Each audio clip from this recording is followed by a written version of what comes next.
Village Idiot Audio presents The Disembodied Parts, a Rhapsody. Performance by Carlisle Edwards, from the novel by Pablo D'Stair. Episode 4. December. Our mom, poor wretch, was worked like a mongrel in the word processing department of some highfalutin law firm in the nation's capital. Cut from gritty homesteader cloth, though, she spun this burden into gold so far as Alvin and I were concerned. Now and then, when an overnight shift was lumped atop her typical slog, she trundled us along to the office with her. The drive was through dank city streets, tunnels lit mint green, each longer than the previous. If you hold your breath to the end, your wish is granted. Then down a corkscrew parking garage via an altogether secret agent entrance, spikes to perforate tires were she to make one wrong move.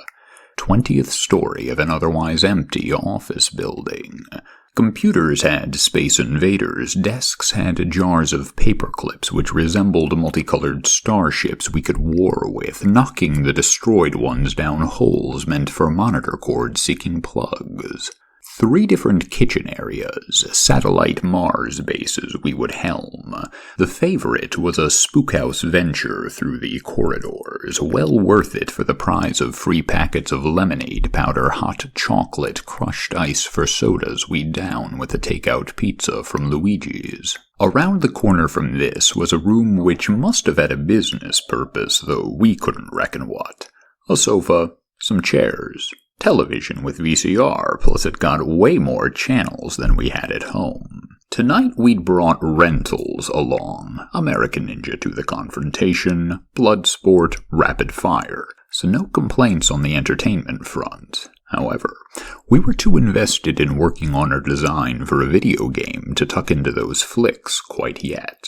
The brainwave had been Alvin's.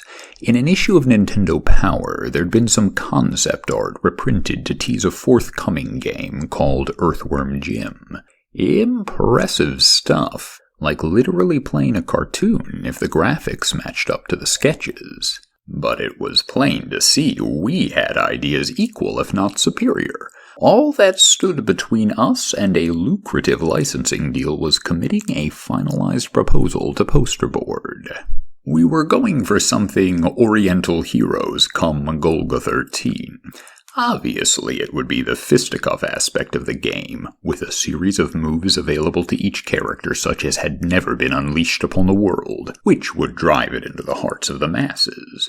But we wanted the deeper respect of the more selective populace, those philosophically inclined gamers who went in for the convolutions of anti-heroic assassins. You should almost be sad when you beat a villain, was Alvin's clever twist on the tired tropes of the industry, because they always seem to have more developed motivations. Who would disrespect such an insight? We could prove it out simply by stating our own preferences. And I could not get over myself when Alvin beamed how it had been my assertion, our hero actually dies in the last fight no matter what, which would elevate our game to cult status. You see, in his death, a greater triumph is found. True, the world descends into several generations of darkness, but the simmering memory of his selfless, indefatigable heroics, irrelevant how he'd had his own interests driving him, eventually stokes a rebellion which doesn't merely save the world but births a new one entire. It's what I'd always felt in my heart. The true desire of Nintendo players was to be martyred, become legends, felled by impossible odds, godheads who even when someone else triumphed where they'd failed, still felt inferior to. This was the scale and intellectual complexity we were capable of. Positively zeitgeist-altering, and with the processing capabilities of the Super Nintendo and Sega Genesis, there finally existed devices which could support it.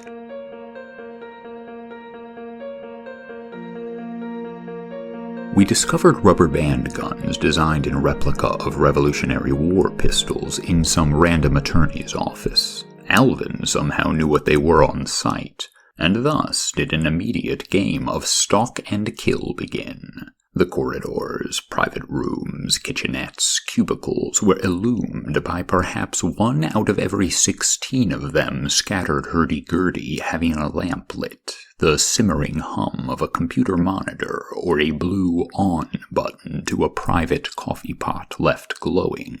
I'd taken shelter behind a Xerox machine flanked by 2 long filing cabinets. Not so wise. Even when Alvin crept by, entirely the fool to my concealment, I was so jammed in I couldn't aim the pistol. Even if I could have, I'd no clean line of shot. It'd be ages until he backtracked to my location, so I wriggled out and began slithering along walls, hands and knees, peeking around every corner before taking it. The comfort of the television room, the kitchen, the bright main office where my mom toiled became solar distances remote, and every creep show and gibbonous thought the offices had bred in me seemed front and center. Regret. Such foolish things I'd let myself in for. My own memories turned septic and rose to drown me. The very curves of my mop-water hair seemed vulnerable flesh. Remember how once, Alvin not with me that time, I'd braved an episode of Tales from the Dark Side cloistered in the sofa room? Forget Alvin and his Mickey Mouse play guns. Some personage requiring revenge from beyond the grave may have had a bone to pick with one of these legal beagles or paralegals. How was I to know what depravities they might have gotten themselves embroiled in?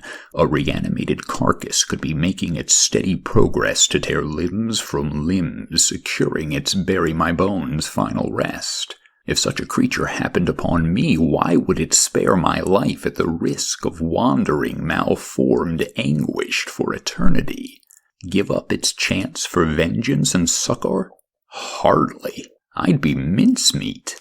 The only weapon I had in my arsenal was the chance that, if it were anything like the corpse which had made its way down the chimney in the episode I'd seen, perhaps it would let me go if I raised a fist and yawped, "Viva la Revolution!" in macabre triumph, mimicking the ghoul as it stood over its final victim. A fool's hope. What were the odds of so specific a monstrosity lurking at Gibson, Dunn, and Crutcher? Sweet relief when Alvin zapped me clean in the side of the face. "Let's team up and fight pretend things," I suggested, and Alvin was game for this, perhaps knowing otherwise it'd be at least 15 minutes spent seeking me out in some new arcane hiding spot. We swiped ammo from a supply annex and went at it another jaunt, Alvin only remarking, "Should we be cleaning up?" after we'd returned the weapons to their original spot, our game complete. Could it get our mom in trouble, these rubber bands littered willy-nilly? I don't think they know she's here. Odd how I'd never considered this. If something happened to us, it might be Monday before we were found. Also, if they knew she'd clocked in but wasn't there when rubber bands were discovered everywhere, wouldn't their first thought be concern for her well-being rather than disciplinary action? No one would think to pin this mess on our mom. It's simply outside of our character, Alvin concluded. We made inspection of a few other offices. The side of one's door was practically the sharp of the corridor wall's corner, its interior murkily adorned by a breathy green haze off its computer monitor, a powdery gloom made concentrated by the wood slats of its window blinds being shut fast. I had a flush of the creeps, so loitered at the door while Alvin gave some drawers gentle tugs. His skin tone was washed out entire, his eyes seemed solid black. "Hey, Ick?" he said, voice a throaty wrinkle of concern. On the monitor screen, each letter of each word appearing one by one, one by one, one by one, was the phrase, "Can I go home now?" This same sentence again and again and again and again. Computer green letters like digital clock digits. Can I go home now? Can I go home now? Can I go home now? As though miserably, hopelessly, desperately being typed out. Who's writing that? Can I go home now? Can I go home now? Can I go home now? Once in the hall, at a hurry back toward our mom, Alvin theorized, could be someone's trapped somewhere. Might think they're getting the message out someplace else. In a basement? Another building nearby? What lawyer keeps hostages? Why? To suppress testimony? Elicit it? I played this game of let's guess in order to keep my own certainties at bay. Whoever was typing, they'd never get home. Can I go home now? Can I go home now? Can I go home now? An echo of something, someone, already gone, speaking right to us, because it, he, she, knew we would be there to see.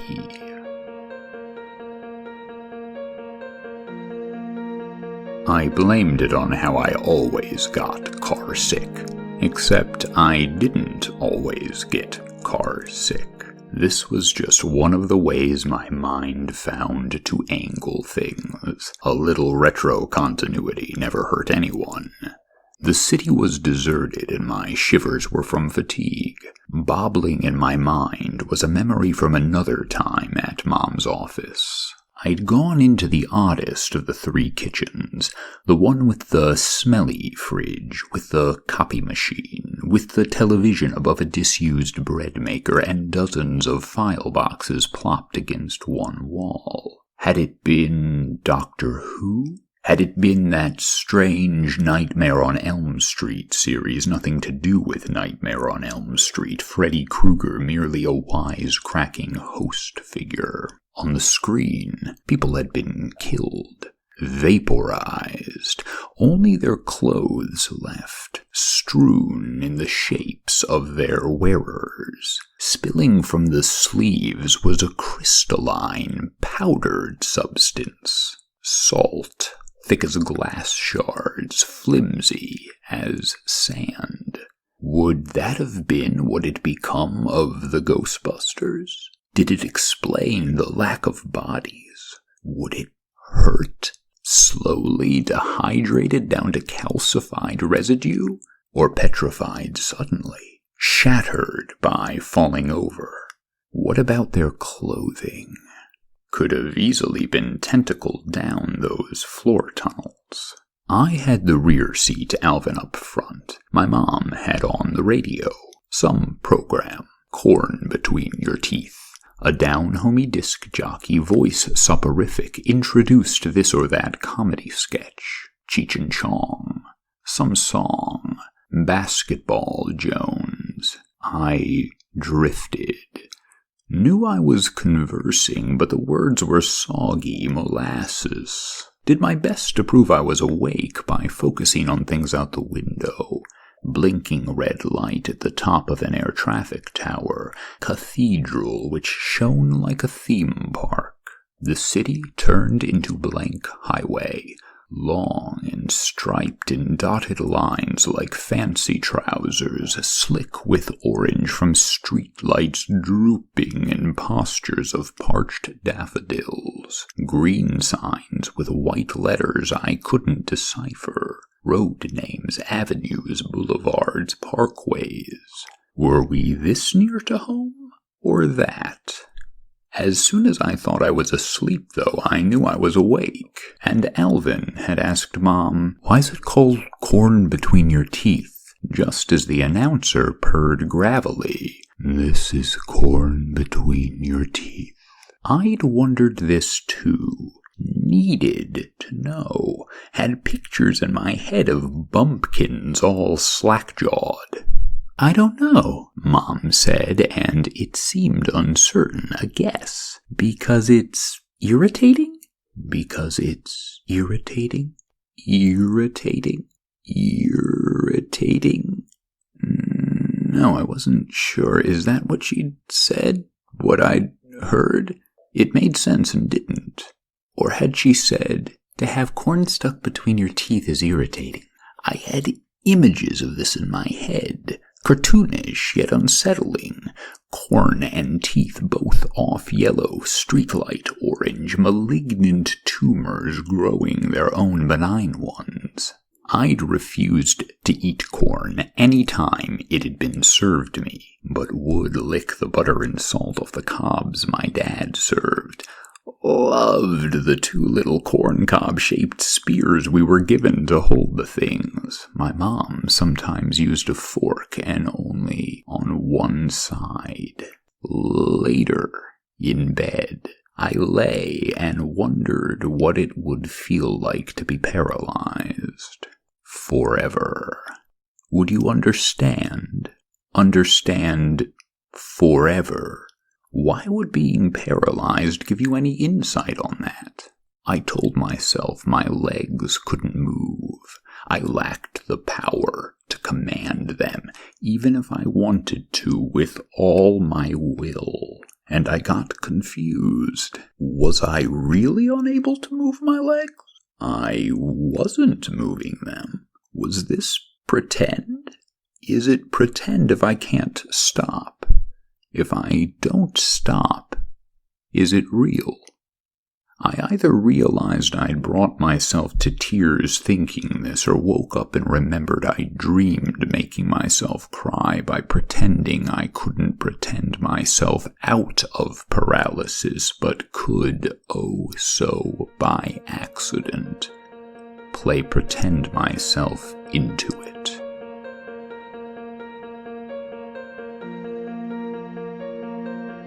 Mrs. D'Stair was across the classroom in conference with a nice enough science teacher, the police officer in charge of the anti-drug program, and her usual toady. I couldn't help being unnerved by how often they made glances and gestures small, but enough to not be hidden, in my direction. A girl called Rita must have noticed me noticing them, and so, causing me no end of grief, kept looking over at the gathering, over at me, over at the gathering, like we were some abstract table tennis match. "Are you in trouble?" Rita slow motion and hoarsely whispered. "Are you going to jail for drugs?" I made a face indicating where she could stuff the question, but in the same instant she flitted eyes back toward the quartet, my own automatically following. For some inexplicable reason, it was exactly then the toady and Mrs. D'Stair, in a perverse tandem, began motioning me over, giddy, almost kissy-facing like I was their new kitten. "And here's our little author," Mrs. D'Stair gushed, maternal gesture toward me like we'd ever once got along. The cop was clocking me, giving me the thorough up-down all around as the science teacher bid the group adieu. What's it all about? After the new year, the anti-drug program was kicking into high gear with 2 whole weeks dedicated to nothing but it, overtaking the time slot usually occupied by silent reading just before lunch and recess. Terrific. Why tell me? Mrs. D'Stair, ere as though she was finally providing me the insulin she'd withheld, said, "There's going to be a writing contest. All grade levels." I made generic gesture I denoted this, but enthusiasm was scarce when I looked within to drum some up. Not that it sounded bad. No typical 5-paragraph essay kind of thing. No. The officer explained, "It can be poems, stories, memories. You can even write a play." I was skeptical still, but satisfied when he, the toady, and Mrs. Tear in synchronicity assured me there were no length limits or specific points of propaganda to slip in, and the winner got a prize, but they were playing the particulars of what close to their collective vest. "I've heard a lot about you," the officer told me, probably not meaning to utterly send me into a Noyak fever, "and I really look forward to seeing what you come up with." Mrs. Tear winked, and the toady gave me a double thumbs up. Endy was of a mind this had setup written all over it. "And why does Officer Wilkes have a dossier on you?" "Oh, why do you think?" "What's he? Your stepdad? Wants to get you on the straight and narrow?" "There's no one straighter or narrower than me," I cock-crowed, though any attempt to display this by simply living as I desired and allowing it to be observed in the natural play of things got mercilessly thwarted by tattletales, busybodies, and rat-fink nephews of homeroom teachers who, now that I thought about it, had been cozying up to me an awful lot of late, never lacking a personalized remark of encouragement when handing back a spelling test. You'd think with a badge like that he might want to go catch a proper crook. But no, they'll probably comb over my manuscript looking for psychological insights that won't hold up in court but can be used to smoke me out or something. So I was gonna enter the contest? Endy, it wasn't an invitation. Get with it, eh?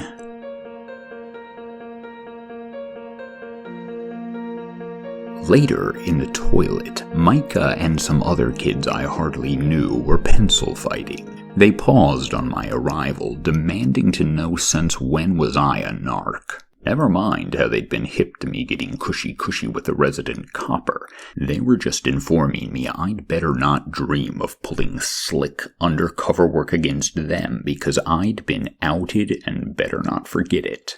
I gave appropriate assurances they were way wrong about me. I could understand how rumors got started, what it all must have looked like, but I wasn't turning state's evidence, so no need to stop their illicit gambling on my account. These were not enemies I wanted to cultivate. I laid it out, keeping vague, seeming aloof to it all, how it was one of those wrong place, wrong time deals, and I just needed to set the poor old traffic cop on a false scent while keeping up appearances for myself at the same time. Something big went down. A parent called a tip line and dropped my name, said they'd seen me around. All routine stuff, guys. Wilkes is on emu duty, you know, scrap to scrap. So, I promised I wasn't gonna turn Dale in. Dale? Dale Beach. Dale Beach? For the graffiti on the Montessori school's wall. I made a croupier gesture of hands clean, stepping away from the table. Now they were into territory and affairs I neither wanted to tread nor knew peep about. You better not say anything now that you know. I don't know squat, man. I wasn't even here. It piles up and piles up. This was exactly what I meant. Who could have predicted waking up today eating a frostingless Pop-Tart I was gonna become embroiled in this degree of cops and robbers? I needed a scorecard to keep track of all the players involved even already. A flowchart to keep myself clear how I was to comport myself with each. In art class, Binion let me unburden myself, shook his head almost in pity, and agreed it was a tough beat which'd take the wind out of anyone's sails. If they get caught pencil fighting even randomly, you're probably toast. He was right. What was I supposed to do, though? Serve in the full-time capacity of lookout for them? Run interference whenever they were trying to win scratch and sniff stickers or scented erasers off each other? And say it occurs to them what a barrel they have me over. Put me on the payroll, but without having to offer me diddle for my time. Yeah, Binion agreed even more than before. It was absolutely worse than he'd thought. Cops, teachers, pencil-fighting racketeers, video game development, writing contests, and to top it all off, having to bear the burden of knowing the fate of the Ghostbusters, yet knowing twice over how I'd never be believed were I to air the story to the public. How the devil had I become the nexus of so many questionable and altogether otherworldly happenstances? Didn't anyone ever think maybe I have ambitions of my own? Projects I'd like to kick off? The failure of Hugo still pressed on my heart. I'd meant to cook up another comic, but hadn't had the time. But you're getting better at drawing nudity. This was my entire point. What good did it do me if I never got to really delve in? Even when I worked on it at school, while meantime I ought to be reading Jar of Dreams, I had to eventually draw clothing on all the figures or my goose would be cooked. Even in art, I was made outlaw.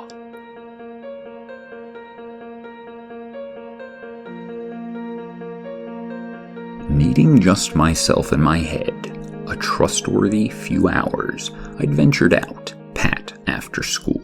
Recently, a bunch of kids had reinstituted our off-and-on adventurers club, the Pack Rats. Same as usual, it was the discovery of disused pornography which led to our coalescing under a common name.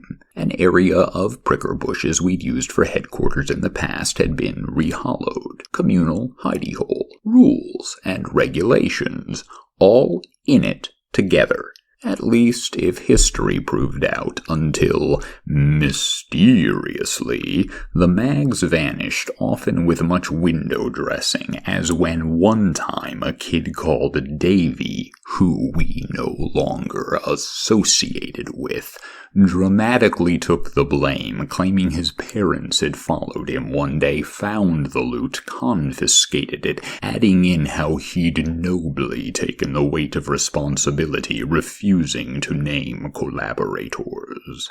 Such bugs and goblins in our lives. I almost laughed recalling this, all while giving a half-hearted leaf through an issue of Hustler which featured a sleazy Batman parody called Spratman. This featured a cartoonish, mild BDSM scenario of Batgirl being caught in a fluorescent web the Jerker had set up. All very lowest common denominator innuendo. Yes, a booby trap. How droll. Leaving off the mags, I wandered out further, kept to the untended fields which in the summer would turn patchwork with odd residents' caged-off gardens. Soon I was out past the Odd Park, belonging to the third entrance, set smack where the development name technically changed and the houses became inexplicably and demonstrably higher quality, and the power lines were no longer strung along wood poles, instead laced through four-legged metal structures with dangerous-looking transformer boxes barnacled to them. The few times I'd run away from home, this long stretch of fallow dirt and weed expanse was the furthest I'd gone. Even here, present day, it felt properly the end of the map. A natural 90-degree bottomless tip awaiting me if I kept on another 200 yards. In reality? No. Through those trees were some more posh neighborhoods and the other elementary school. I envied the students there. The families, the lone dreamers like me, able to live out their days in the manner intended by evolution. Soon, my moping run of self-pity was interrupted by the sight of Monachi. He hadn't clocked me, so I crouched to conceal myself. Monachi. Our relationship had always been a complex one. I had nothing against the kid, but he was such a prevaricator I'd drifted out of friendship's orbit. Absurdity after absurdity had to be gone along with for the sake of his feelings. Eventually the pressure got too much. I did not want it to be labeled weirdo by association, my credibility torpedoed because he felt the need to put on outrageous airs to get the time of day off any old bystander. Last time I'd seen him had been summer. He'd been on the dirt patch portion of the area where we sometimes played baseball. Hands and knees, motioned me over. There were fresh, mountainous ant hills, the brown dirt taking on a copper tone, extremely fine to the finger's touch like talcum. He was drooling slow, weighted loogies in order to destroy the structures, drown the residents. Some need to posture as a god, I supposed. It was funny, him in this field, of all places, of all days.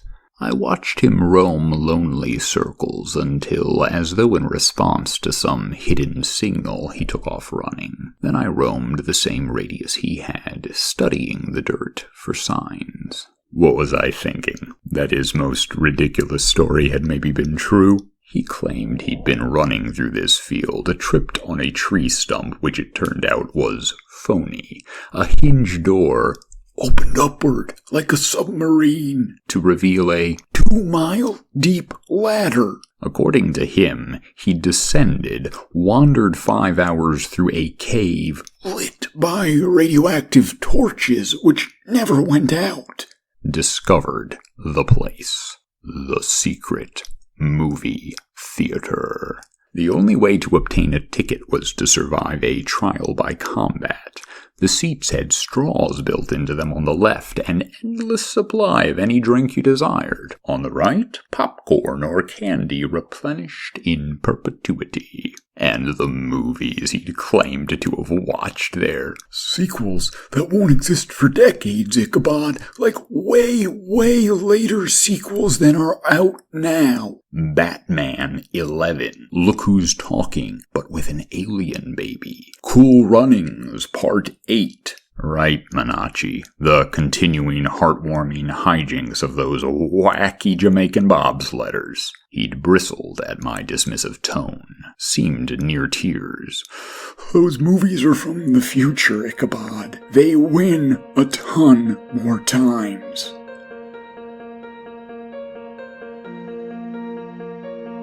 It hit me in a jolt how not only should I get home, or at least near to home, before it got much darker, but how if I missed my dad coming in, Alvin might have already conned him into going to the bookstore by the time I put in my appearance. A trip to the bookstore was exactly what I wanted to con the old man into. So I began a light jog, singing as my huffs huffed out. Basketball Jones, I got a basketball Jones, I got a basketball Jones. When for some reason at just that moment, one moment further, who knows what my fate would have been, I glanced down.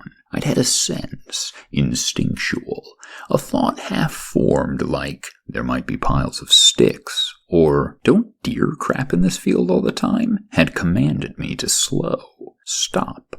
My left foot had been raised, about to begin its descent, but I'd glanced in exactly enough time to see the tortoise. My body contracted, expanded like a spring mechanism, the force generating a slice of pain and cramp, whipping me upward, unfooted, into a teeter, a tumble, a crash into the dried wheat-thick stalks, seed pods, and burrs. It was a tortoise, no gag. Or a turtle, my jangled nerves would have no idea how to sort the difference. The lout was humongous. I begged my mind to be playing tricks. Oh, how I pleaded internally to find myself suddenly laughing and calling myself a dork, a dolt, a dotard. Couldn't it all have been illusion, some odd trick of peripheral corner of my eye blur? It'd be all I'd ever ask to be able to finish my hurry home, tell the story of what a chump I was, scaring myself to death, Alvin finding it all a hoot, the ordeal becoming an inside joke between us for ages to come, a new nickname, maybe. But no, the dead sober truth was I'd almost stepped on a bona fide tortoise, tiger-eye marbled shell, large as a mailbox cut in half at the belly. I could tell I would have scrapes enough to scab later. My leg convulsed in a static Charlie horse, and I was reluctant to so much as tense it outstretched to help ease out the tedious ache. Overhead came the unmistakable flap of a bird as it lit to the power lines. Exactly the opposite of what a bird would do. I fantasized myself insisting to no argument from Alvin. Later, safe, secure, away from there. Think about it. I'd been running singing, making a racket, and now had smack fell down to further the compounded ruckus. Birds fly away at that. They don't suddenly land, not the all-natural birds.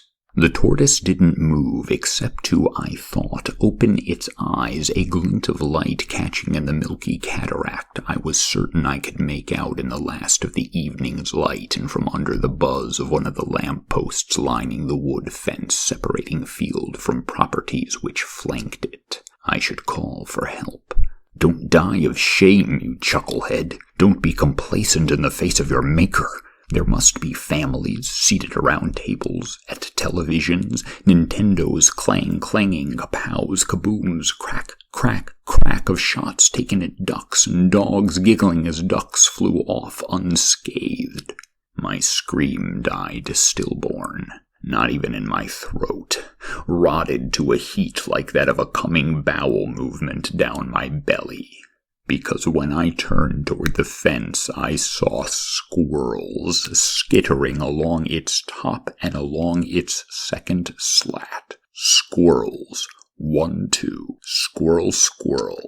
1, 2, 3, 4. Squirrel, squirrel, tortoise, bird. Surrounded. The squirrels, understanding they had me, stood to haunches. The tortoise shuffled. The bird shivered its wings like clearing itself of water or beginning to transfigure. And somehow I managed to find myself running, snot-nosed and hiccuping, until I was to the locked glass door of my basement.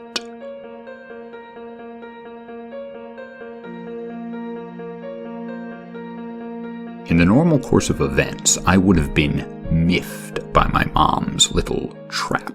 Under the specific circumstances, though, I not only didn't feel put off, but found it a welcome and comic distraction, so played my part in a freewheeling, puckish manner. This, I think, proved helpful to the overall tone, which, as afterward Alvin reflected, probably could have broke bad for me, big league.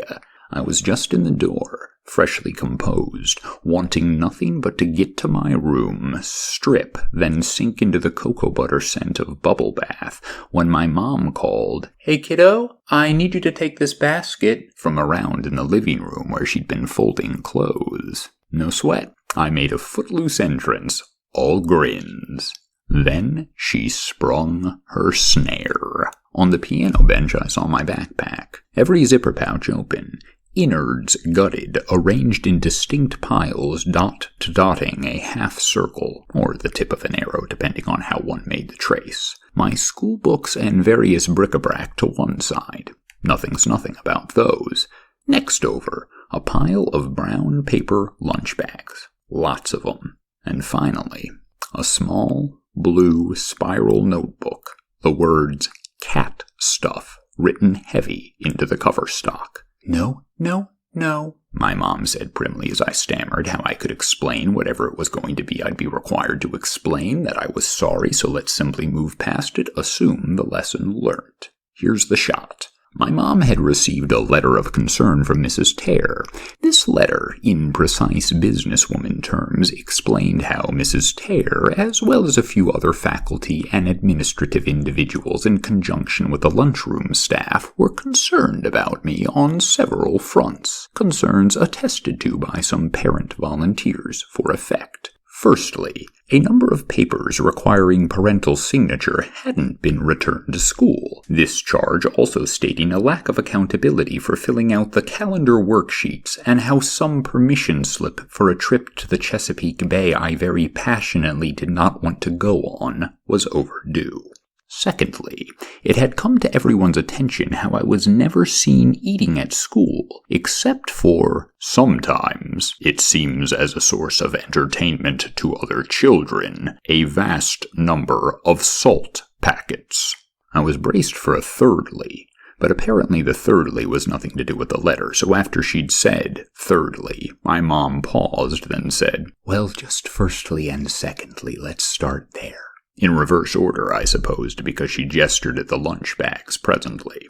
I had to plead guilty. She had me dead bang. Approximately 3 dozen lunch bags had to be, most of them well flattened by the weight of everything else in my backpack having been tossed in on top of them, were on jury display, just there.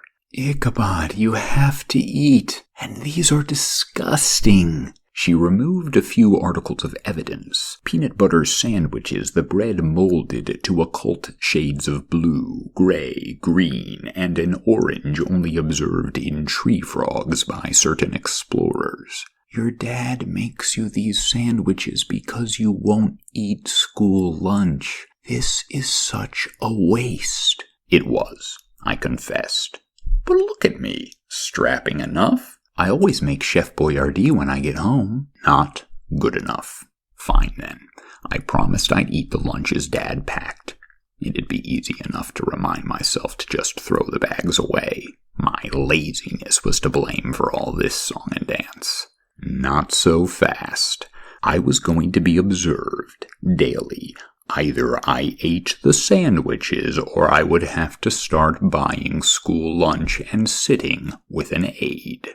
Diabolical. No wonder she was in such demand with lawyers. The signatures, permission slips, she gave me a mulligan there. "I thought your dad checked that." "He doesn't. From now on, I want your homework done, binder out for inspection. I'll check it before I go to bed each night." I nodded. "Now let me explain about the cat stuff."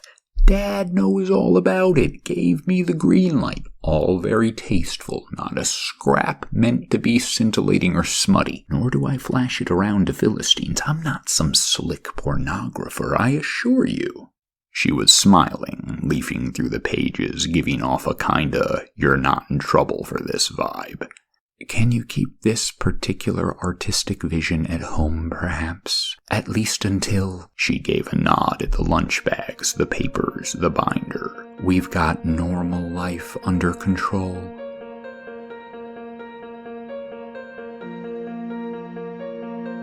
Alvin had been keeping tabs on the hiding place our mom had used for Christmas presents since forever. Was pleased to inform me it was stocked up if I cared to have a look. He'd been the pink of courtesy, hadn't so much as given his nose a poke in yet, so we could do it together. "Where were you all day, by the way?" "But Mom's home tonight." I bulldozed over top his question. Obviously he knew this, so rolled his eyes, slandering me a yutz and a simp. "And she'll sleep like a headstone right after she's done watching golf. That's when we strike." I figured he'd known about the backpack fiasco, but he convincingly stated it was all news to him, so I took a moment out to bring him abreast, broad strokes only. "You're rich, man," he said, giving me a hearty grip to both shoulders and a pally jostle. "Rich? Wealthy, loaded, rolling in it. How many bags did you say there'd been?" "Something close to 30, and you'd never even opened them?" "Something about the way Dad makes a sandwich bugs me."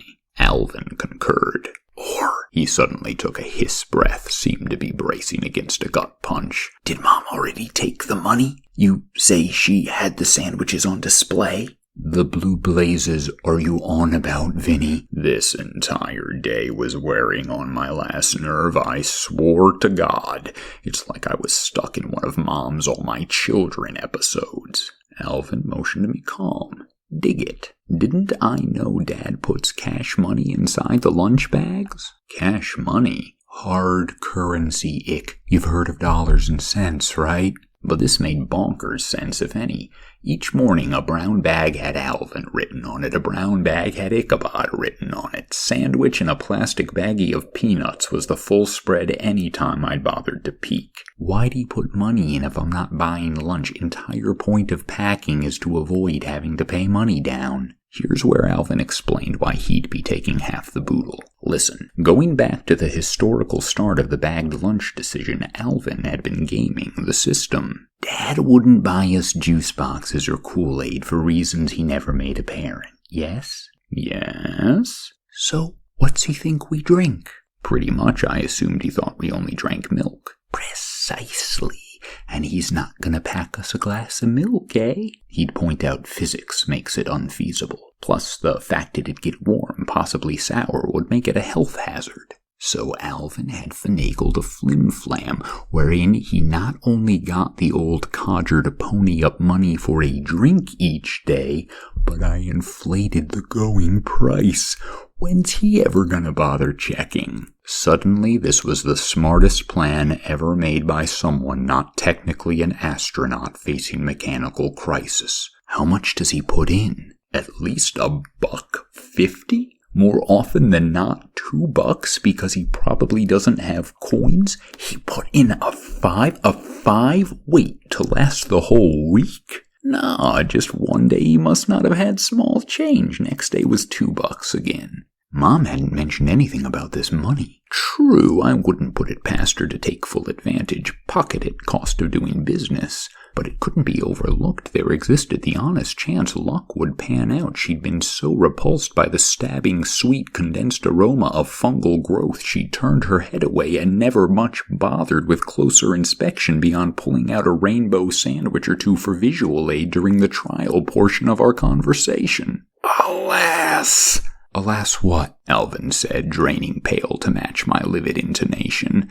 The bags. They're outside in the trash pile. No, didn't I see? This was good. Here, he would go down to the basement, ostensibly to work on art, and would unlock the door. You, meantime, gather up some other trash, take it out, and bring the money bag around to the back. Then go back around front and inside so no one will get wind of anything fishy.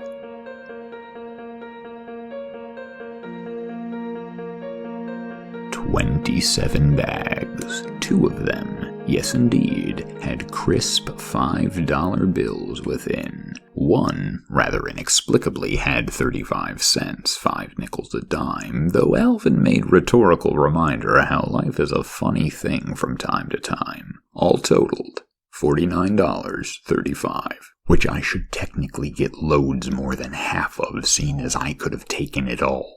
I didn't much have it in me about contesting the point. Go ahead, take $30 in the coins, fair's fair. Alvin, never one to waste breath when scooting along without remark was advantageous, divvied the loot based on this pronouncement. There was a bit of a deflation when we discovered the Christmas presents back behind random empty picture frames, horse tackle, and bottles of old medicinal soap, which was likely toxic by now, leaking poison into the air like radium, were already wrapped. Mom was becoming defter at keeping one step ahead. Of course, there was little logic to the matter, as Alvin and I soon sat discussing with the television on, set nearly mute to a repeat episode of Mama's Family, which, even if new to us, could be very easily interpreted on pure visuals. One of his coats stuffed into the crack between the floor and the door bottom to keep glow from emanating out. If she knows we know where she hides them, hide them someplace else.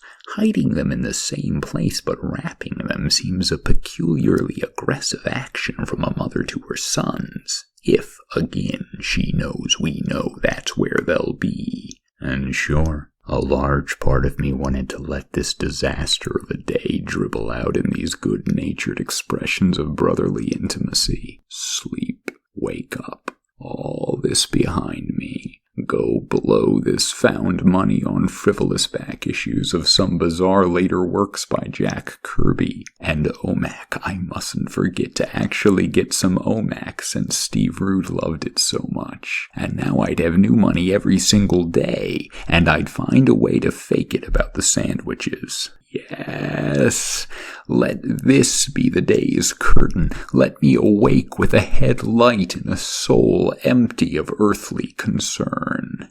Alvin, we might have a bigger problem than we'd been reckoning. Did he remember Menacci? Who could forget Menacci? Alvin whipped through a litany of some of his favorite Menacci moments, relishing in particular the retelling of a time the poor sod had caught a pass in football, a clear line to touchdown, started staggering sideways, toppled over, fumbling the ball before collapsing in a pile of leaves, thus allowing Quincy to score for the other team. I tried to contain my own laughter at the memory of us all agape, trying to make heads or tails of Menace shouting, "Unnecessary roughness! No one was near you, Menace," Alvin reenacted, and I piped in, mock Menace-voiced, "It was the wind, unnecessary roughness on the wind." And then he'd stormed off home. But, yeah, what about Menace? I told him about earlier. The field, the tortoise, the bird, the squirrels. And in all that bramble there could have been sumac, man. Could have been moles, long worms, fat crickets. But I didn't need to sell Alvin on anything. And for a moment this relieved me near the point of tears. Until he said, "What if that wasn't Menace?" It was Menace. But hadn't I said he'd run away for no reason exactly before I'd been surrounded? What if it was all of the parts, the entire body, luring you? What if it had combined but made itself look like Menace? All he'd been doing was walking in a circle, and in just the spot where I knew he'd said the entrance to that nonsense movie house was. How would the parts know about that? Do they have access to my memories? We can't take anything for granted, especially not when all the pieces slide right to fit. After all, we're talking about, just for example, a leg full of razor blades that once snuck into the tool shed out back of Niels's house. We sat in silence watching a soundless commercial for Oragel, another for Listerine, another for Waxy Maxy. That spot, though, Alvin finally uttered, a whisper almost drowned out by the flickers and static hum of the television screen. It's like they were circling, congregating, as though it was the unholy axis of some energy. I knew what he was driving at. Wished I'd stayed in the pack rats reading Spratman. "Do you think the nest's near there?" he finally verbalized. And I closed my eyes, the black of the insides flitting bright, gone, shaded, bright, gone, as the television stammered. "No," I said, normal voice, then quieter. "No, I know where the nest is. I've been there." The Disembodied Parts is presented by Village Idiot Audio. Produced by Lisette Goins and Denver Gregories. Performance by Carlisle Edwards. From the novel by Pablo D'Stair. Audio Supervisor Remy Falk. Music performed by Loyalty Freak.